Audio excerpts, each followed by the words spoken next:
Hey everyone, welcome back to the Deep Dive. If you're looking for a shortcut to really get what's happening in tech without drowning in feeds, you're definitely in the right place. Yeah, cutting through the noise. Exactly. Today, we're diving into the latest random technical news you can possibly use. This comes straight from Andrew Kagan's weekly newsletter, the July 18th, 2025 edition. Right. A great curated source. It is. We've gone through all the updates, the articles, the videos, try to pull out the really impactful, maybe surprising insights, so you don't have to wade through it all. And our mission today, really, is to distill those core nuggets, from a really broad range of techniques. Get those aha moments. Yeah, get those aha moments quickly, but thoroughly.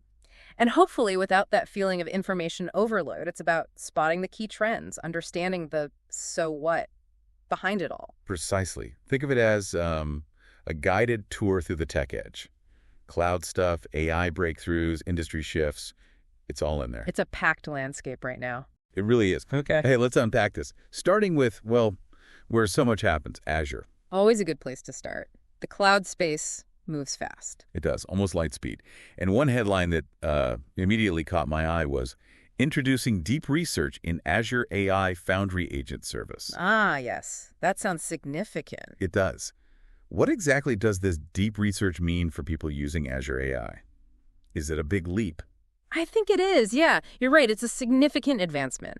The deep research part suggests AI agents moving beyond just doing tasks we define to actually being capable of independent, sort of multi-step investigation, problem solving even, all within Azure. So like not just answering a question, but finding the answer itself. Exactly. Imagine an AI agent actually conducting research, pulling from different data sources, maybe running simulations, proposing solutions to tricky analytical problems, stuff that usually needs, human researchers. Oh, right. It pushes Azure AI beyond simple automation, more like genuine intellectual assistance. That's a big shift. It is. And importantly, alongside that, you see things like the conditional access optimization agent in Microsoft Entra and the Microsoft Security Copilot Entra update. Right, security keeping pace. Precisely. It shows a commitment to making this advanced AI secure from the ground up. These aren't just patches, they're intelligent agents actively improving access controls, using AI to predict and stop threats, not just react.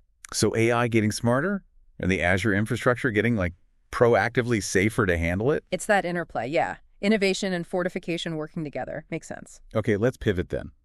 Microsoft 365. This is the platform so many of us use every single day. Right, the daily tools. And the headline, Copilot gains memory, a game changer. Well, that sounds like it could really change things. Yeah. How does memory actually alter how we use AI in M365? Yeah, game changer is strong, but maybe accurate here. The aha moment isn't just Copilot remembering, like our last chat. Right. It's the shift towards a truly proactive and context-aware AI assistant. That's the key. Proactive how? Like it jumps in. Kind of. Imagine you're drafting a project update. Copilot sees this, remembers the last few meetings on that topic, the specific deliverables you talked about, and then maybe proactively suggests bullet points you missed, or even drafts a summary email to that stakeholder you always update. Ah, okay. So it anticipates what I might need based on past context. Exactly. It moves from being just a reactive tool to more of an anticipatory partner in your workflow. It could really reduce, the mental load. I can see that. And security obviously matters there too. Absolutely. And that's where improved Copilot responses with Microsoft Purview DLM comes in. Data lifecycle management. Right. Purview DLM. It highlights that for Copilot to give good, reliable answers, especially with sensitive company data, you need robust controls. Purview helps make sure Copilot only uses data it's supposed to in a compliant way. So the responses are smart and trustworthy. That's the goal. Intelligence plus compliance. Makes sense. We also saw mentions like Microsoft App Governance, getting started, and a Teams leadership panel collaboration at scale. Yeah, those point to the other side of the coin, right? Managing these powerful tools effectively as they scale up, it's a constant challenge. Definitely.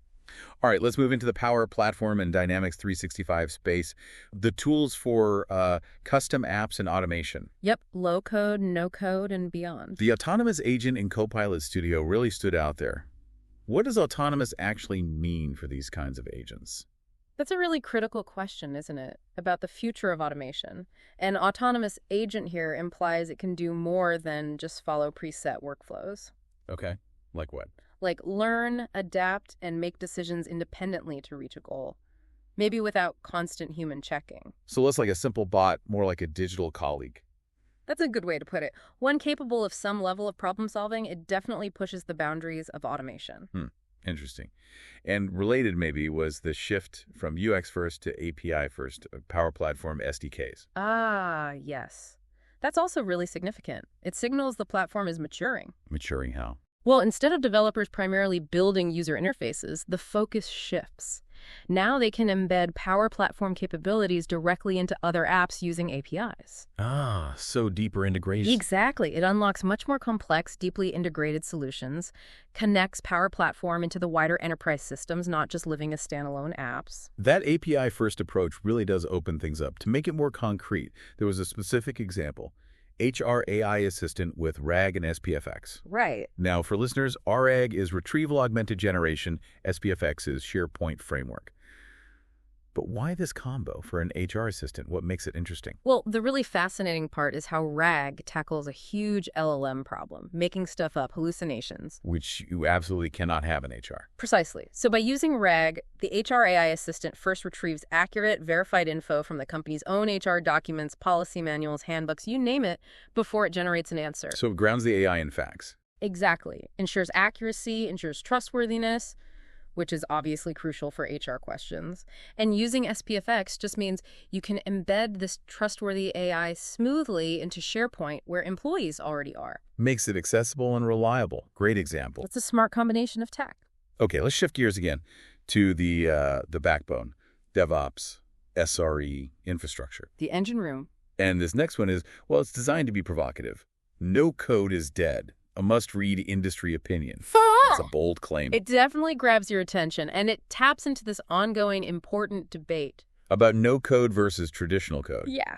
While no code and low code are amazing for speed in certain cases, this kind of opinion piece probably argues that for the really complex, scalable, super customized enterprise stuff, you still need deep engineering skills. The flexibility of traditional code is just indispensable there. So not literally dead, but maybe his role is being clarified. Exactly. It's less dead, more about know its strengths and limitations. Maybe it's great for rapid prototypes or departmental tools, but mission-critical systems probably still need experienced devs. That framing makes more sense, fitting the tool to the job. Right. And speaking of developer tools, this is where things got really interesting, I thought. These frequent mentions of MCP servers. Ah, MCP. We saw Azure DevOps MCP Server Public Preview, 10 Microsoft MCP servers to boost dev productivity, and VS Code gets MCP support.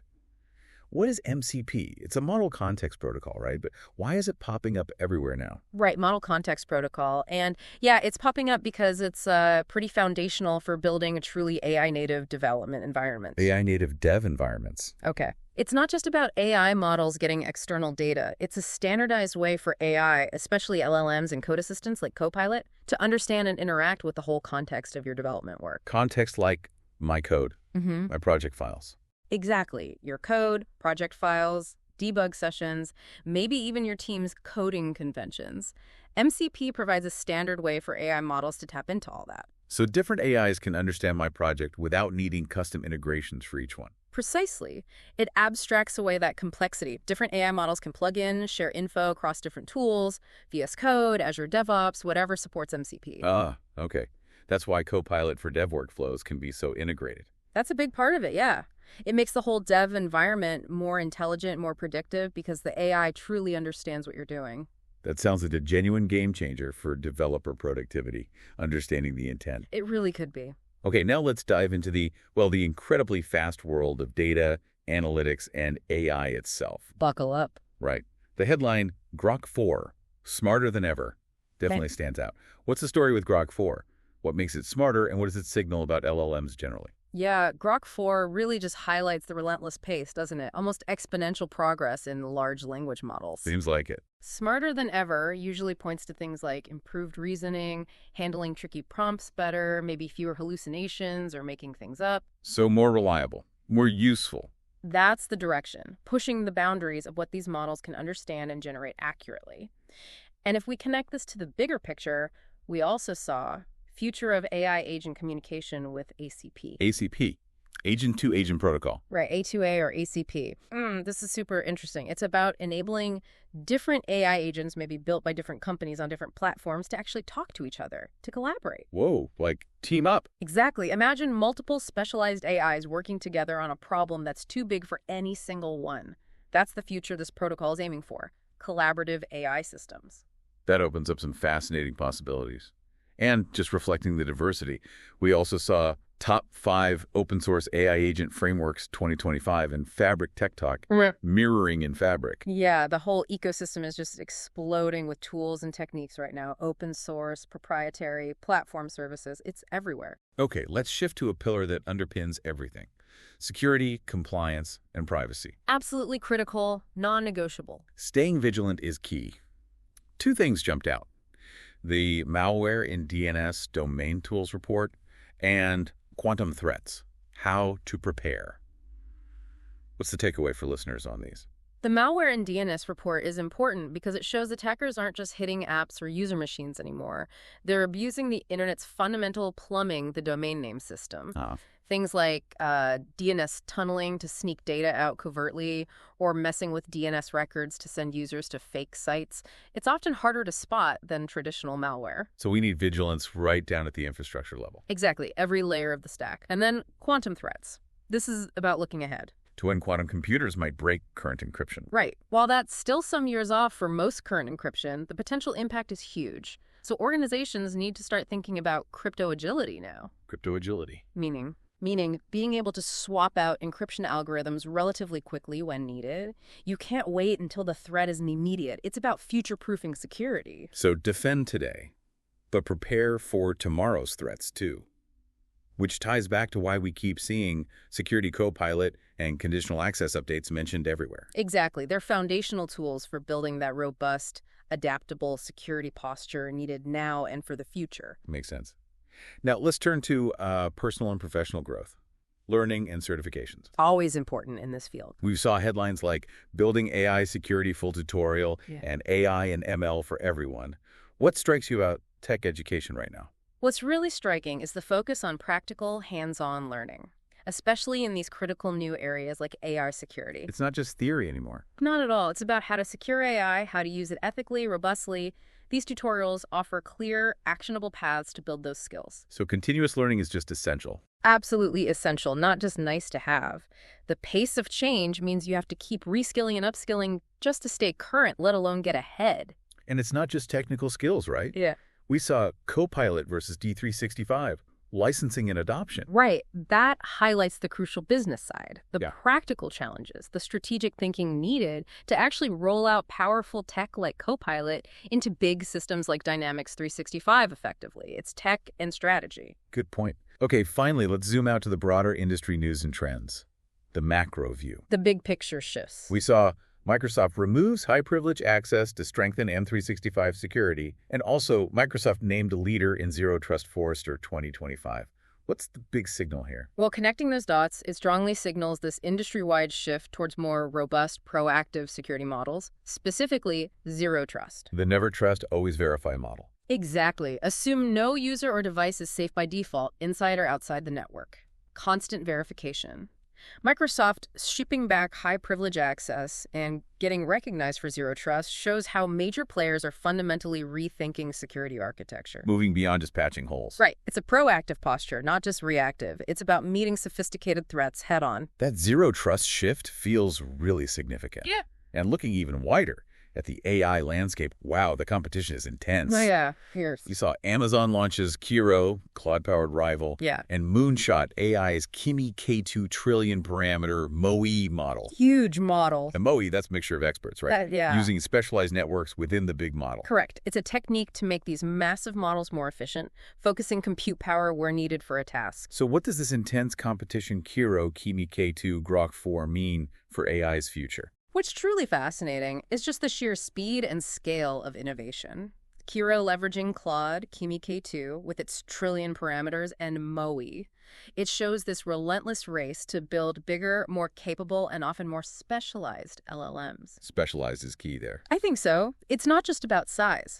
MoE hints at efficiency and specialization, which raises that important question. How will these models keep evolving? Will we see more AIs tailored for specific industries or tasks, or is it still mainly a race for general intelligence? A lot of different paths forward. Definitely. Their unique strengths, how they specialize, that's really going to shape how AI gets applied everywhere. Well, we have certainly covered a huge amount of ground in this deep dive. From the nitty-gritty of MCP servers and DevOps to these massive AI industry trends.